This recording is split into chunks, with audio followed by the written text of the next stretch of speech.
मंडळी, वाटप न करता आज मी तुम्हाला दाखवणार आहे वाटाण्याची उसळ. एकदम झटपट आणि सोप्या पद्धतीनं बघूयात वाटाण्याची उसळ. इथं मी 1 वाटी वाटाणे भिजत घातले होते रात्रभर. ते असे आता फुगलेले आहेत. आता कुकरमध्ये घालून मी 4 ते 5 शिट्या काढून शिजवून घेते. तर माझे वाटाणे शिजलेले आहेत.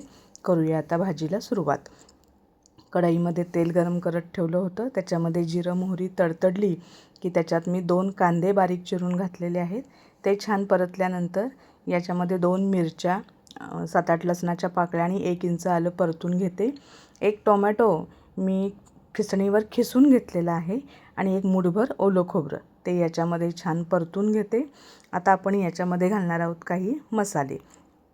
सुरुवातीला थोडीशी हळद, 1 चमचा लाल तिखट, 1 चमचा गरम मसाला, थोडासा हिंग आणि 1 चमचा धन्या जिऱ्याची पूड असं मी घातलेलं आहे.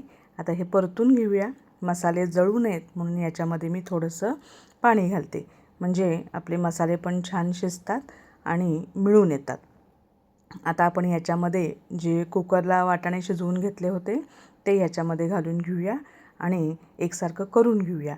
आता याच्यामध्ये मी घालणार आहे 1 बटाटा उकडून घेतलेला आहे. हा ऑप्शनल आहे, तुम्ही घालणार नसाल तर नाही घातलात तरी चालू शकतं, पण यानं उसळ अशी मिळून येते, दबदबीत होते, टेस्ट पण छान येते.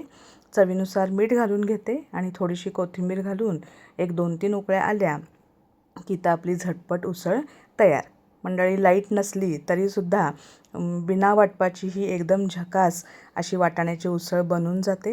तर तुम्ही भातासोबत किंवा पोळीसोबत, भाकरीसोबत किंवा ब्रेडसोबतसुद्धा तुम्ही ही उसळ खाऊ शकता. एकदम टेस्टी अशी बनून तयार होते. तर तुम्हीसुद्धा माझ्या पद्धतीनं करा. धन्यवाद.